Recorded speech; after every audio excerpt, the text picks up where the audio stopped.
shrimp don't have a centralized nervous system. They have these ganglia as well that octopuses have in their arms, if I understand correctly. I think, shrimp have some centralization, but I think it might the depend general... on the shrimp, the type of shrimp, because there are these two branches, the pineid and the carneid. Okay, that's more shrimp taxonomy than I actually know. Okay.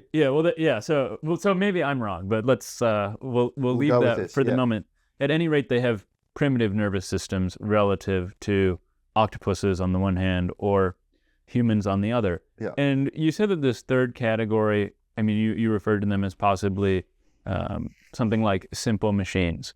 And I mentioned that I've spoken to some other philosophers and some other neuroscientists about these topics. People like Dan Dennett or Michael Graziano would agree with you that subjective experience there's a gradation. So it's not all or nothing, but they would probably put the maybe beginning or penumbral region far closer to humans up the evolutionary chain than shrimp. I don't know about Dennett. I don't know Really? about Graziano, but in Dennett's case, my understanding, I think there's two things. There's the question of generosity to the shrimp in a sense, how willing he is to think that they may have mind like be in the penumbral area, as you say. With Dennett, there's also the fact that he is very revisionist about all the concepts we're using here, including the concepts we use for our own consciousness. And I imagine if he was here, we'd find him saying, look, we're asking the question with some pretty dubious framings here. And it's not that I want to be claiming that shrimp are little machines. It's that we're trying to describe a simple version of what there is in us and that is present in the shrimp. And the mentalistic way we describe it, when we're trying to go beyond a behavioristically interpretable mode of description, there's too much uncertainty and imperfection and illusion, a degree of illusion in the language. So, right, I wanted to just sort of indicate that I think Dennett is in a little different place here, but that was an interruption. No problem. Let me take a different philosopher, Ned Block, who I spoke with recently. Yeah. He said in our conversation that fish don't have subjective experience. This is something that... Did he say that? Michael Graziano also doesn't believe that fish have subjective experience.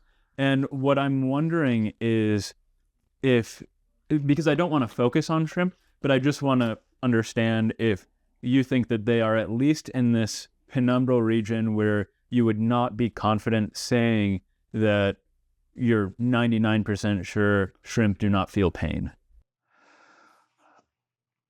I think there's a good chance that shrimp feel something like pain. Okay, that's all I was curious. Yeah, there's a paper by Bob Elwood called, I think the title is Evidence for Pain in Decapod Crustaceans, and he talks about, he surveys various crustaceans in that paper, and in the case of shrimp, the phenomenon that I think he describes, if you put a little bit of acetic acid on the antenna, they groom it. So that's an aversive stimulus. It's an acid. There's a kind of grooming and protection of an affected area that is not strong evidence for felt pain, but it's part of the list of things that when you put them together start to become strong evidence. Trade-offs, wound tending, protection of an injured area, response to analgesic chemicals. These are the sorts of things that you see in the clearer cases like Robin Crook's Octopuses. And shrimp have a little bit, I think, of that. Mm-hmm. So I think that shrimp would be in a category where there are real indicators, stronger indicators, as I see it, than there are for gastropods, slugs and snails, even though I think of them as in the penumbral area, to use your term. In the case of fish, Victoria Braithwaite wrote a book some years ago. She sadly passed away before she did a lot more work in this area, I think called Why Fish Feel Pain or something like that. She makes a strong case, a pretty strong case for fish pain, where, right, the argument works something like this.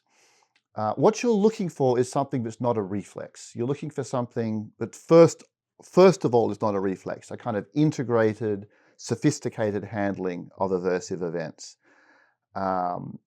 And you don't ever get a kind of single piece of evidence that nails the presence of pain down in a non-human. I mean, even in a human, it's very hard to know.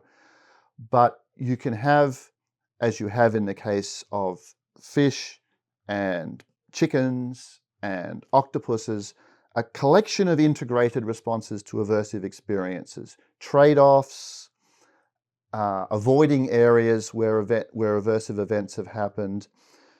Trout who've had, I think it's an acetic acid injection in their lip, they sort of rub the area on their bodies, avoid the area in the environment where this has happened.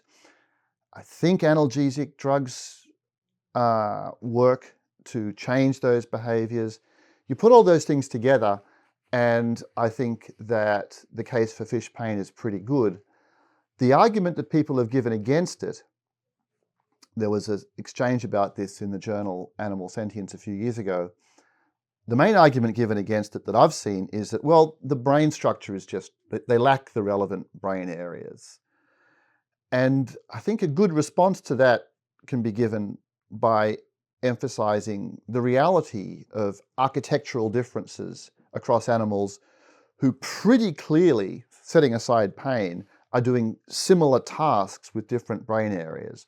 So, for example, octopuses can definitely see, but they haven't got the visual areas of the cortex that we have. They haven't got a visual brain of the sort that we have. Doesn't matter. They've got eyes and they've got a brain that's managing those inputs. They can learn despite having different brain areas from us. They can navigate. There's really almost no mapping at the structural level between an octopus's brain and ours, but they can see, they can learn, they can navigate, they can attend. That shows us that psychological capacities of those kinds can exist in brains with different architectures. And then if a person says, okay, I think pain is not like that. Pain requires our architecture. You can't have pain if you lack the structures that we have. I certainly don't, I can't rule it out. I think none of this is for sure, but I don't think it's hard to make a powerful case for that if there are so many other psychological phenomena where that kind of multiple realizability is present. I'm curious why Ned was sure about the fish. If I recall correctly, it was some time ago that we had this conversation, it was similar to Michael Graziano's answer, which was that it was a sort of structural argument in this case, in that mammals have the prefrontal cortex, birds have a walled similar sort of thing. Yeah, an analogous structure, but fish lack this. And it's this sort of structure that is required for phenomenal consciousness, I guess. Yeah, there's a collection of theories like that. When a person comes up with an account of how experience or phenomenal consciousness works in us, there's always the possibility of saying, and you have to have the stuff that we have in order to have this feature at all. Now, sometimes what people mean is you have to have the structures that we have in order to have our version, pain of our kind or sensory experience of our kind. And then someone like me is going to say, sure, there'll be differences. An octopus is not going to have, it's not going to feel like a human to be an octopus. Much smaller brain, different design, lower degree of centralization, and so on. But there's a difference between saying they haven't got our version and saying they have no version. Mm-hmm. That's where I'd be pressing. It's, I think, more, just as they have their version of vision and we have our version, they have their version of learning and we have our version, I think they probably have their version of experience and we have our version.